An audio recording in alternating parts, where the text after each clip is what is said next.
Howdy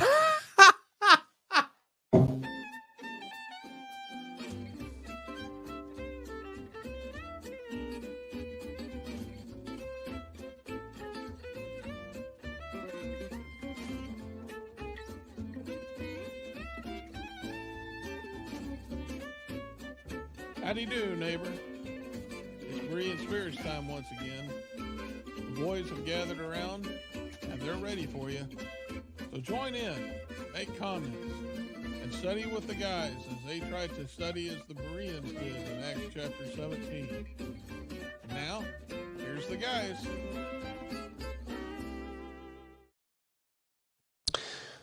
Good morning and welcome to another episode of Berean Spirits here on the YouTubes and the Facebooks and the internets and all of that good stuff.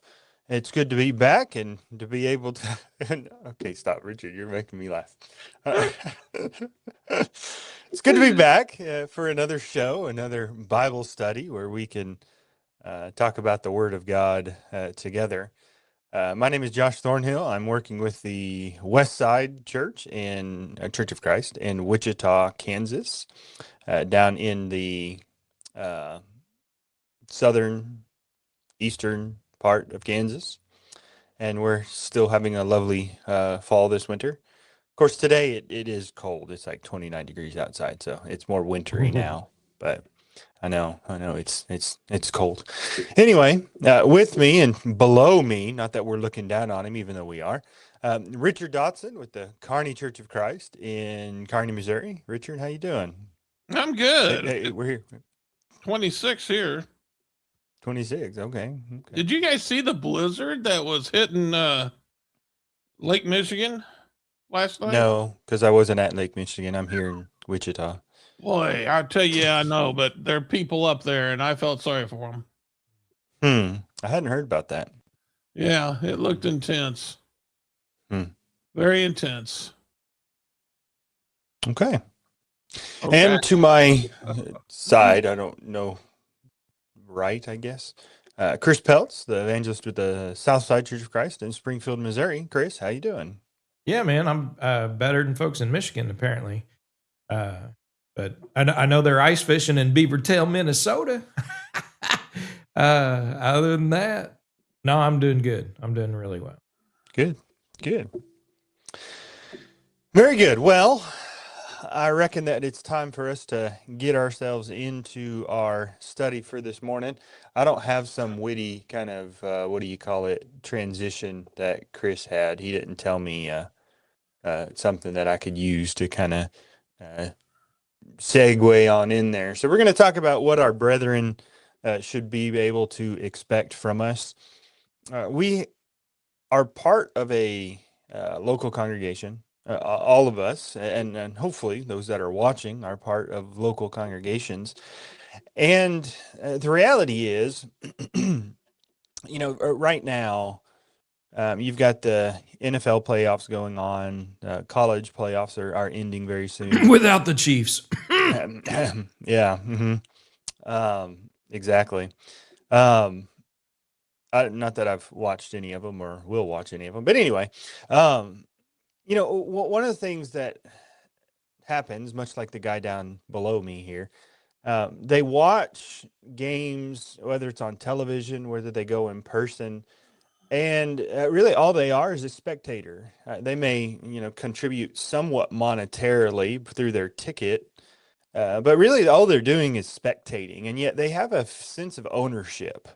Like we won or we lost or we did this horribly and we need to fire this coach or this needs to happen or blah, blah, and everybody is so invested in whatever is going on there. And yet the operations are taking place entirely separate from them. They have no bearing whatsoever on the operations of whatever organization that is. And sadly, there's some people that tend to treat the church that way, that it operates and they're there on Sunday morning as a spectator. And really, that's all their contribution is just being there. But the reality is there are expectations. There are no spectators in the Lord's kingdom. We are expected to be uh, laboring and working together with the local congregation that we are a part of. I've heard somebody say that it's not a cruise ship where, some people are working, but most of the people on board are, enjoying themselves and being catered to. It's a battleship with all hands on deck, and so there are things that should be expected of us as members of a local congregation, and various things that others should be able to expect from us as we are really locking arms together and working together for the furtherance of the gospel. So, Can I make I'll a go ahead. point? What's that? Can I make a point on that? Go right ahead. I was going to throw it over to y'all anyway. So, Okay, well, a preacher once told me about fellowship, and he explained it this way, and I thought it was really good. Fellowship is like fellows on a ship, and they're working together to get from point A to point B, all yielding to the same authority, which is the captain. And I thought, well, that's a really good explanation of fellowship. Being a joint participant in a goal, in an activity, and yielding to the same authority. mhm. I thought it was a pretty good little example. Sure. Yeah. Yeah, absolutely. One of the things too, from Josh's intro, there seems to be something that is almost assumed in one sense, because he stated it, but it is something that is in question by many, and we've dealt with it on the program before, and that is even being a member of a local congregation. It's true. And so we've talked about that extensively, I think, in times past, but I think it's worth at least the mention that moving forward, as we look at what brethren, can expect of us, it first and foremost to be a part of the group, right? To be a part of and join to, by which every part does its share, Ephesians 4, verse 16. That local body, and anyone who would deny that need, that pattern, that necessity is in complete disregard for God and Christ's authority and what the scriptures teach concerning the church. We can get into that more if we want, but moving forward, I think from the points that we probably have prepared, it is assume that we understand that you are to be a part of and numbered with a local congregation. Absolutely. And I would just add to that, we would all agree that the church is part of the eternal purpose of God. We find that in Ephesians chapter 3. But I think we tend to look at that in a universal sense, and that is true. I mean, the universal church is part of the eternal plan of God, but I would suggest that equally as important as the universal body is local churches. That's part of the eternal purpose of God, because you think about the universal church. There is no function of the universal church. It's just the people that are saved that have been gathered into one body in Christ. Now, as far as the work of the church, that's the work that's been given to local congregations, to local groups, to labor and to work within their communities. And so the expectation is that we are a part of the local body, and that we are taking part in the work that is being done there. And so, yeah, I think the expectation is that we are to be part of the local churches. And honestly, I don't see why people wouldn't want to be, other than they don't want to be accountable. But other than that, it's important, and it's part of what God expects of us as His people. All right. Absolutely. Yep. So, who wants to start the things that we should be able to expect of our brethren, and they should expect from us? Richard, do you want to Sure, I can jump in start there? off. Well, I mean, first and foremost, you got to go to church. Mhm. I mean, if you're going to be part of the work and you never see each other, why be part of the work? I mean, why you need to see each other. You need to get together, and part of the work is done, at the assembly. So you got to go to church, and a lot of times, people do forsake that. And the Hebrew writer makes mention of this, and I'll say it again. Chris said one time he thought I was on this a little too hard, and I said I'll quit getting on it when people, quit forsaking the church or the assembly. But Hebrews 10:24 and 25, we have to consider one another to love and good works. That's part of the work. How do we do that? He goes on to say, not forsaking the assembling of ourselves together. So we got to come together. You got to get to church. And, that can be a burden for some. David made reference to how glad he was to go up to the house of the Lord. And I don't know. I guess I've reached that point in my life. I love going to church, and I don't understand this attitude of wanting to forsake it. It's got to be a pretty bad place if you don't want to go there.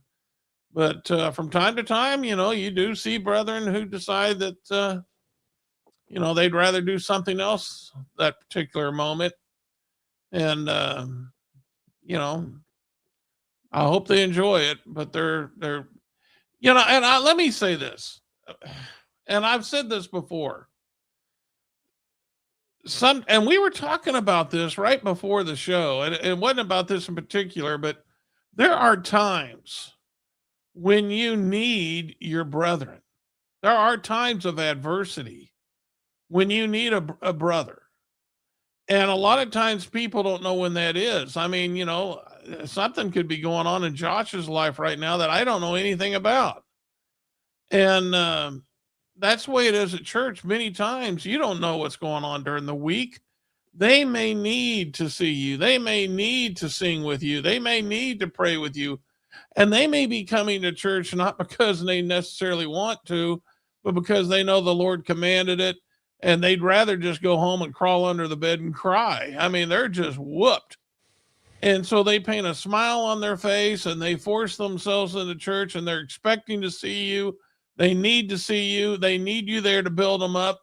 But then all of a sudden you say, I think I'm going to go watch the Chiefs play this morning. I'm going to go tailgate at the Arrowhead, but and skip church.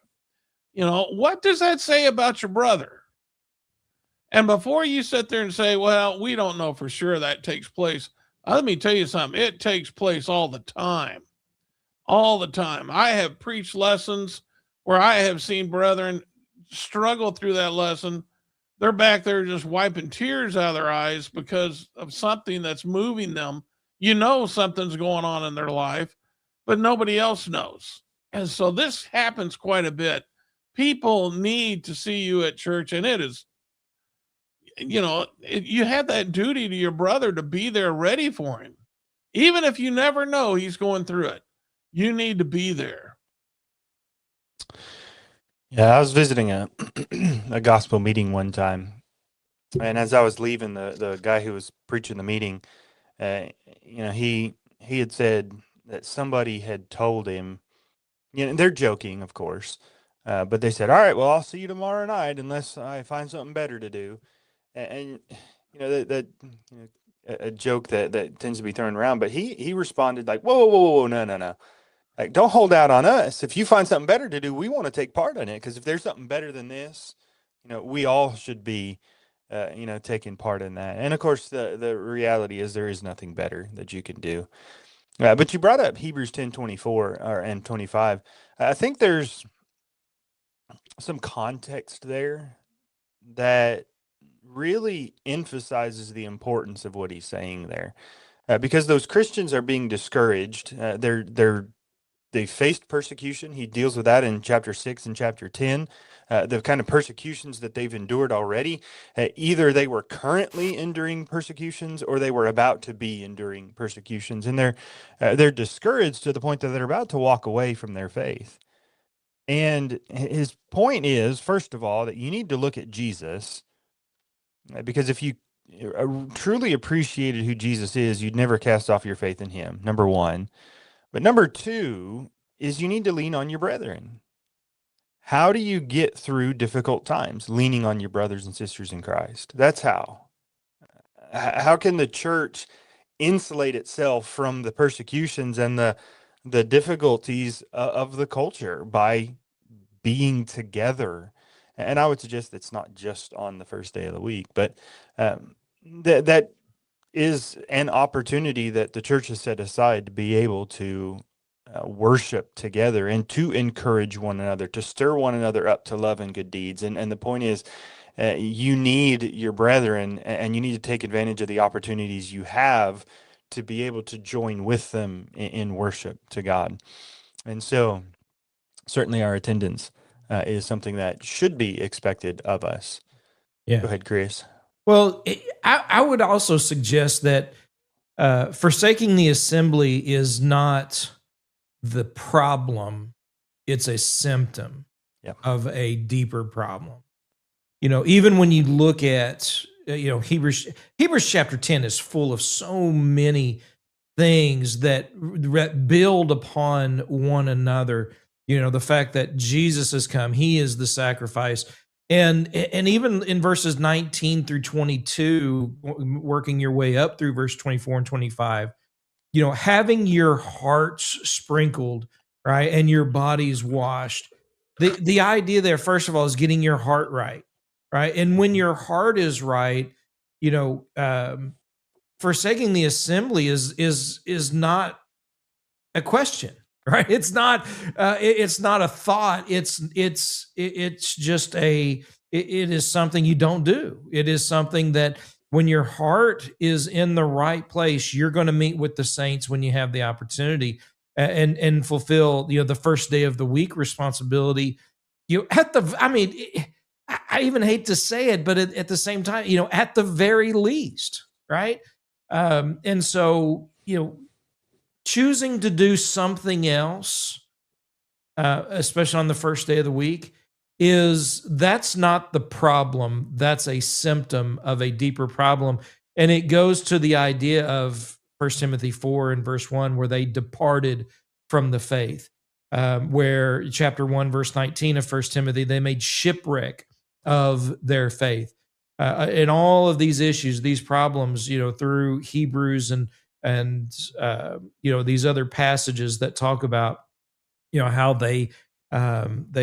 people were leaving the faith. They were jumping ship, right? I mean, to use that analogy that you guys used earlier. So, we ought to, it ought to be something we can take for granted that you're going to be there on the first day of the week, but unfortunately we can't. Right. Well, I'd like to say you can also depress the preacher. Absolutely. I had a Bible study once planned with a couple of guys, and I worked all day on that Bible study. I was ready for it. Got to the church building where I was going to meet them. Neither one of them shows up. And I call each one up, and the other one goes, each one said the same. You mean this guy didn't show up? I thought he was coming. I'm like, no, I thought you both were coming. Well, yeah, but I at least thought he was going to be there. You see, each one missed thinking that the other guy could cover the study, and neither one showed up. And it just it really is depressing when you get left. And the thing is, when are we supposed to work on church unity? I mean, unity doesn't just happen. We have to get together to study. We have to listen to lessons. We have to grow together. When are we supposed to do that if we're forsaking the assembly? That doesn't even make sense. I mean, that's something you got. Did Noah take time out building the ark? I got my boys. My boys will handle it. I'm gonna go down to Branson for a while. I mean, no, that didn't happen. He kept building the ark, and we have to keep building our ark, so to speak. And that's not going to happen if we don't show up at work. So there you go. If you're not showing up for the local church, then you can't rely on them to show up any other time when when a need arises, because they haven't proven themselves to be reliable. In the smallest sense. Yeah. If you're not reliable with the smallest of responsibilities, how can we trust you with the bigger ones? And yet there's men, how many men who forsake the assembly get offended when their name's not brought up to be an elder of a church? All of a sudden they're like, oh, how could you guys slight me like this? Well, you're not very responsible. So, And I think one of the things sometimes people might say is they're strong enough that they don't need to be there every opportunity. First of all, you're lying. I mean, we'll just throw that out there. Yeah, that's not selfish. true. It is. It's selfish, and I'm going to come back to that in just a second. You're not that strong. I promise you're not that strong. Nobody is, and so you're lying to yourself first and foremost. But you're lying to other people. But then on top of that, back to the selfishness idea, I'm not. You're I'm not that what? strong. Oh. And so I need you. If you're really that strong, I need you. Other people need you if you're truly that strong to be an encouragement and an example and uplifting to them. And so that goes back to the selfishness part. That's really where it boils down to. And at the end of the day, you read through the Psalms, and David had that longing for God, Psalm 42. That, of course, that wasn't a Psalm of David, but as the deer pants for the water, so my soul pants for you, or longs for you. David longed for the nearness of God throughout his life. You read through the Psalms, you can see that. You think David would, with that heart for God that he had, that he would say, "Oh, I don't need to go to church today." Yeah. I think it comes down. I think it comes down to the chicken and the pig. How they were going to get together for breakfast, and the chicken says, "I'll provide the eggs, you provide the bacon," and the pig says, "Wait a minute, you're making a contribution, and I'm making a commitment." Sacrifice, yeah. Commitment, Chris. It was commitment. It was commitment. Sacrifice. Commitment. Anyway. All right. Well, so yeah, real quick on that too. What about the fact, isn't that a command? What's that? Oh, not Chris, forsaking the assembling of Chris, yourselves. that's a gray area. I mean, God said don't do it, and then you're going to be like, I'm going to do it anyway. Well, that's the way people interpret it. They take commands as being like, suggestions. It's the manufacturer's recommendation of how something could be done. It's a suggestion. It's kind of the way I look at when I buy something and I look at the directions. Yeah, right. This is the suggested way to put it together, and I got my own way. That's right. That's the way a lot of people view church. Yeah. I got my own way of worshiping God. Yeah. Yeah, I was putting together a workbench the other day, and I had to take it apart like 2 or 3 times, parts that I'd already put together because I didn't put them together the right way, and then it wasn't going to fit together. And I was like, oh, man. That's frustrating. Yeah, I was like, come on, man. Like I was reading the directions too. I just wasn't reading them in the right way. Now, see, that's what's going to happen on the day of judgment. People are going to sit there and take their work before the Lord, and the Lord's going to look at it and say, well, this isn't what I designed. That's right. But they're going to be sitting there saying, no, you didn't design it this way, but I made it better. I don't think Good luck with that. Good luck with that. You're right. All right. So I think we've pretty well hit that one. Another thing that we should be able to expect of one another, and others should be able to expect from us, is being a proper example. We're called upon to imitate the example of Christ. Jesus says in Matthew chapter 5 that we are the light of the world, and we're to shine our lights, and that's the light of Christ, of course. Shine our lights in such a way that others can see our good works and glorify our Father in heaven. And so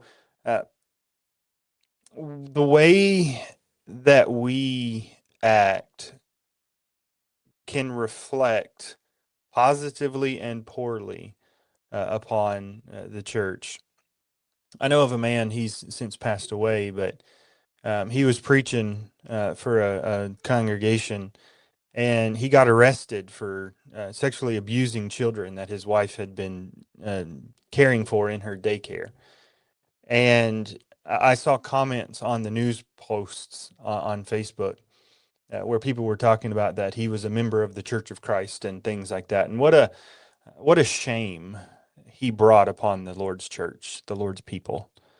Utter shame, and you know, people, many people will forever, you know, see that and associate those things together, and that's such a shame. We shouldn't act in a way, and this includes in our day-to-day life, but it also includes our social media interactions. We should act in a way that will glorify God and not bring shame upon the church.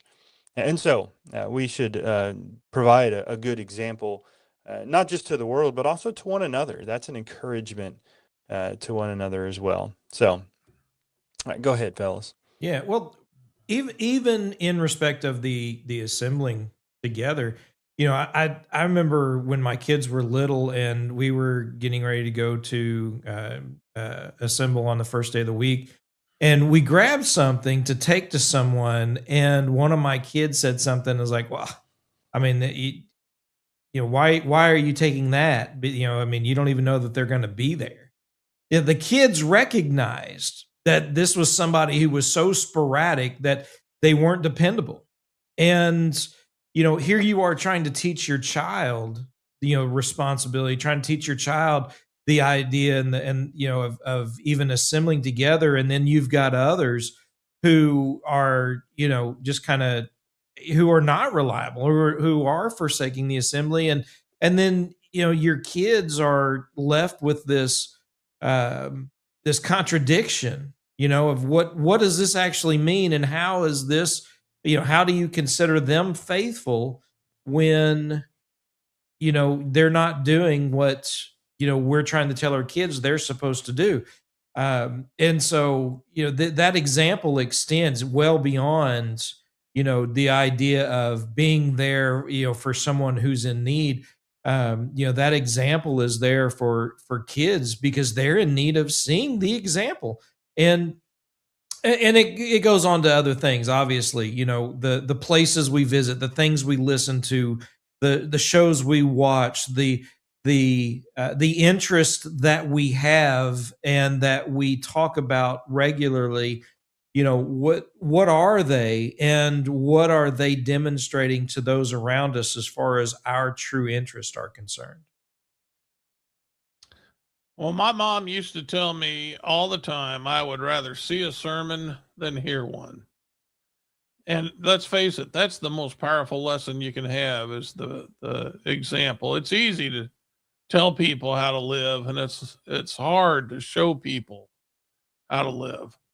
And but that's exactly what Paul said, didn't he, in 1 Corinthians 11:1? You know, imitate me as I imitated Christ. And think about his example. He called himself the chiefest of sinners, but yet he did such a 180 that that caught the attention of everybody. You know, he went from persecuting the church to trying to build the church up.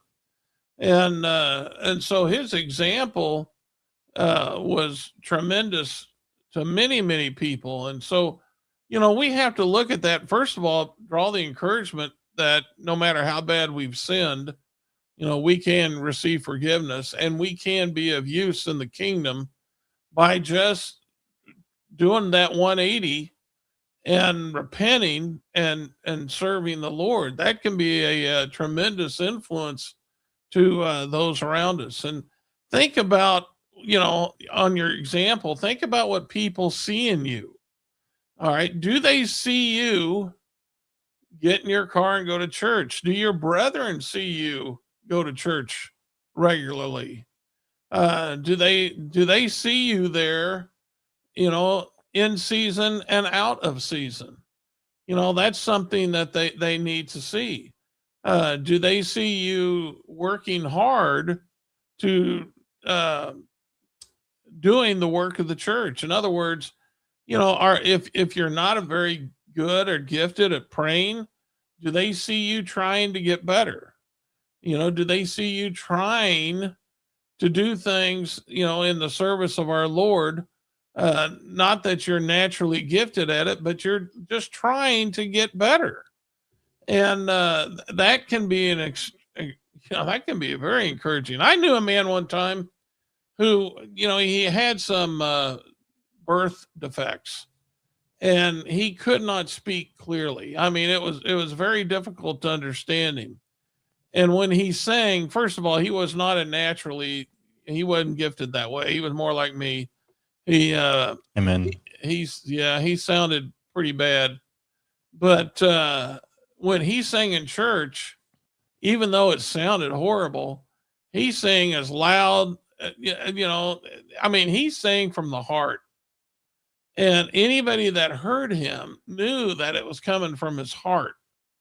And there just wasn't much he could do because of his defects. Sometimes he would write an article and he would pass it to the brethren. He didn't work as a preacher, or he wasn't told to do this by the elders. He would do this just to try to edify his brethren. So he would write an article and he would pass it out to the brethren as they were coming out of services. I mean, he did what he could do, and he tried to improve that which he had. And if we can do that and be a good example, along with, the other things that we may take for granted, being a good parent, being a good husband, just being a good friend to people, if we can be a proper example to where our brethren can see us meeting the Lord's expectations, then they may look to us and say, that's the kind of person I want to be. And he claims to do this because of Jesus. Maybe I need to look to Jesus more. Yeah. And, how we talk to people, the things that we say, all of that is going to be an example, whether we're always negative, whether it is we are positive, whether we are kind, whether we are rude, whether we put on a fake smile and then, and talk to someone, and then behind their back, we start talking about them negatively. All of that's going to be seen and is going to leave an example of who we truly are and where our heart is. And we have a responsibility to everyone, not just brethren, but particularly brethren, to be that example of encouragement, of godliness, of being Christ-like. After all, that's our profession, and to say those things that are for encouragement. 2 Corinthians 13 in verse 10. And I don't know if Josh, if you would have that maybe to read kind of quickly, but 2 Corinthians 13 verse 10, Paul makes a point here about what he has authority to do. He says, "For this reason I am writing these things while absent, so that when present I need not use severity in accordance with the authority which the Lord gave me for building up and not for tearing down." Yeah, look at the authority that he has for building up, not for tearing down, right? Is that the example that we're leaving? I mean, Richard mentioned the example Paul left from 1 Corinthians 11:1, and here he is talking about, not just the authority that he has, but what kind of example he's leaving, right? To build up and not tear down. And I think that's important for us to consider, and what brethren should expect of us. In the example that we leave, have we built up or have we tore down? That's a good point. Mm-hmm. I may preach on that Sunday. That's a good lesson right there. Very good. Well, I mean, we can take your sermons and make a good lesson out of them. Maybe. Well, never mind. I'm just gonna stop there. Anyway, where's the love of Jesus, Josh? Where's the love of Jesus in your life? Wait, what's the next point? All right, so we want to be a proper example so that we can be an encouragement to others, but also receive that example from them as well. I think that the next thing that we can talk about is a willingness to work. We've kind of alluded to that already with the cruise ship versus the battleship illustration. Chris already pointed out Ephesians 4:16, every part does its share, causes the growth of the body for the edifying of itself in love. And so there is, we're not committing ourselves to a country club. We're joining a labor force that is intended to be active and part of the work that is being done. And so, what a privilege it is to be able to work in the Lord's kingdom, to be able to take part in the work of the Lord. I think you find in 1 Corinthians 3 the idea, and I don't know that it's necessarily used in these exact words, but the reality is, Paul says that I've planted, Apollos watered, but God gives the increase. And he's talking about the idea that we are working together with God. We are co-laborers, co-workers with God in the work that he has given us to do. What a privilege that is, to be able to work side by side with the creator of the universe, to be able to accomplish his purposes. And so we need to have that willingness. Again, we're not spectators, but we are active laborers in the kingdom. So Yeah. My mind always goes back to the book of Nehemiah when here they were, the walls remained down. They were building their own homes, but they weren't rebuilding the temple. They weren't rebuilding the walls, protecting the city. And Nehemiah goes with letters from the king to go and to rebuild the walls of the city. And they do so. And I think it may be chapter 8 where it says that they did it in 52 days. Under persecution. I mean, there were people trying to stop them, people that were coming to strike them, to kill them, to do whatever they could to keep them from working. And so they had to start laboring with their sword next to their side, not just having watchmen, but those who were laboring and working, being ready to fight off any adversaries. But in one of those chapters, either chapter 4 or chapter 6, it says that they had a mind to work. That's Nehemiah 4. Nehemiah 4. Yeah. And so Nehemiah 4, here it is. They had a mind to work. I mean, that, and look at what they accomplished and how quickly they were able to accomplish it. And I think that translates over into what we're doing today as far as the local church is concerned. Not only assembling, setting examples, but for personal growth and growth of the kingdom, that's what we've got to have, is a mind to work and put into practice, all the things that God would have us to do. Richard? Well, I think it was Peter that threw the net out over the side after not catching anything all night. Yeah. Yeah. What if he had not obeyed Jesus and did that? Would he have caught the fish? Would he have had that big haul? No. And so here's the question, that we have to ask ourselves is, is anyone going to be saved if we don't proclaim the gospel? I mean, 1 Corinthians 11, we show the Lord's death till he comes when we partake of the Lord's Supper. That's just when we come together. So we're preaching about that just by our partaking. People know what we're doing. And so you have to ask yourself, if we're not doing the work, if we're not preaching, if we're not doing these things, who's going to be saved? And, you may have someone that I'll just be honest. I have a daughter who is not faithful, and it breaks my heart. And there's many times when I feel like, well, if I go out there and I teach the gospel, who knows, that person that hears the gospel and may be strengthened by it or obey it, I don't know, they may be the one who goes and preaches to my daughter and converts her. I mean, you just don't know. I mean, that's the way the gospel is designed. It's designed to be shared. And if we don't share it, then how's it going to perform its function? And so, we have a responsibility toward that. And it doesn't matter whether it's Josh up there preaching or Chris. We need to support the gospel. I don't really care who's preaching. I just want to support the gospel. And so we need to make sure we support the gospel. And even if you're just sitting there listening, you serve a major function. I think we talked about example, and then we can talk about just the strength that you're getting from your own edification.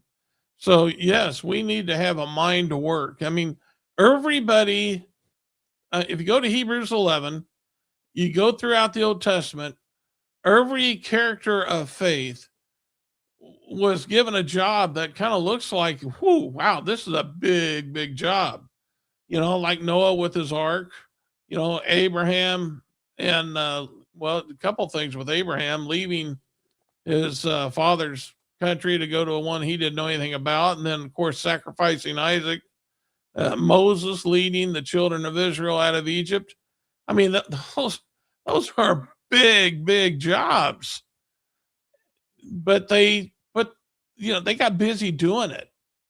And we have to get busy doing it as well. We have a big job, and it may appear it sure looks almost impossible sometimes when you look at the commandment of God. It looks impossible. And I'm thinking about unity and things of that nature. But needless to say, it has to be possible or God wouldn't have commanded it. And I know it's not going to get done unless we do it. Yeah. So, we got to have a mind to work. Romans 12, he goes through different things, different abilities, different gifts that people have. Because sometimes you look at, Richard, what you talked about in Hebrews chapter 11, and you've got, you talk about all these big, big things. And sometimes we think, well, if we're not doing a big thing, then there's no use in doing anything at all. And even Jesus talks about in Matthew 25 and other places, a cup of cold water, right? Visiting, right? Providing for the needs of someone may be a very small thing. It may not seem much to you, but to those to whom you are laboring for and using your gifts for, it means everything. As small as it may seem to you, it is huge to those who receive the benefit of the labors that you engage in. Telling someone about Christ may seem small to you, but that just saves somebody's soul eternally. I mean, that's huge. So, don't look at something as think that, well, it's just a small thing. Just work. Just do the work that God wants you to do. Small or big, that's not what's in question. The question is whether or not you're willing to work, and what brethren ought to be able to rely upon you to do the work, both big and small, but do what you can do and not think, either someone else will do it or, think, well, it's just nothing big, so why do it at all? Just do it. Do the work. That's what's expected. That's what's needed. And maybe it is something small. That's fine, because the small things make a difference. Absolutely. I guess real quick, we've got another idea, that is to respect the authority of Jesus. Ephesians 1 talks about the fact that he is the head of the church, and all things are subject to him. And so in all things, we need to have that honor and respect for Jesus as our head, as our king, and recognize that we are subject to him. You want to add anything to that real quick? I'm good. No, I do want to add to that. Go ahead. There's just too many places that do not respect the authority of Jesus Christ. They respect the authority of man.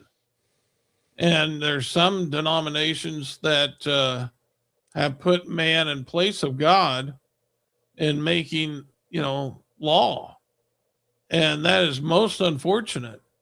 In a sense, that can happen in the local church when somebody tries to be a Diotrephes and they want to have everybody answer to them.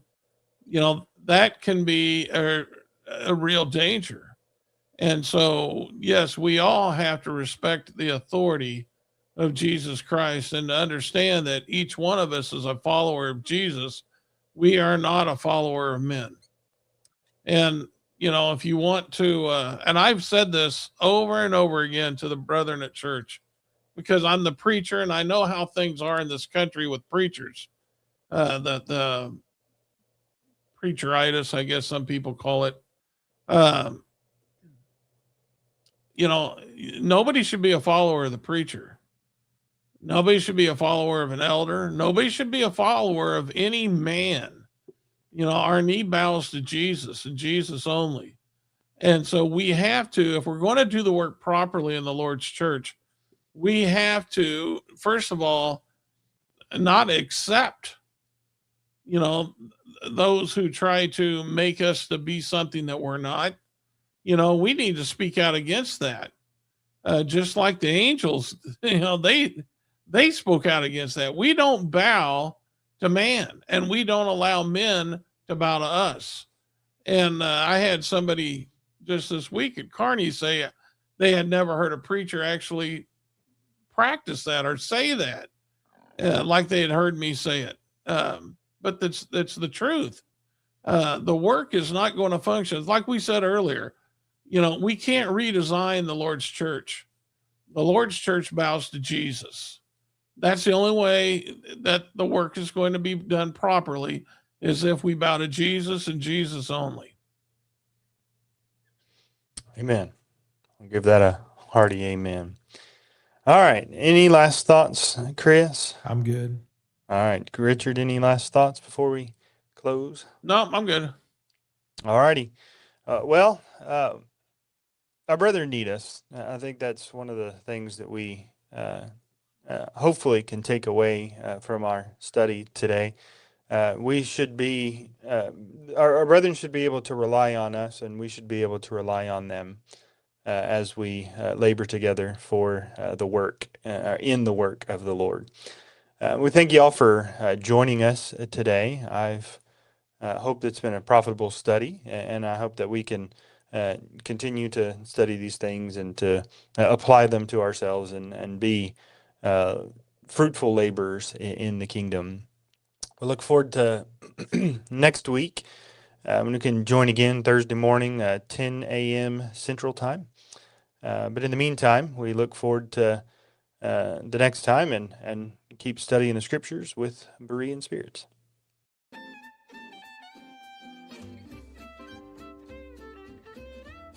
Well, folks, that's all for today. Don't worry. Lord willing, the guys will be back next week for another Bible study on Berean spirits. Until then, let the guys hear from you. Drop them some email at bereanspirits@gmail.com. They'd love to hear from you. Until next time, let's keep studying that Bible.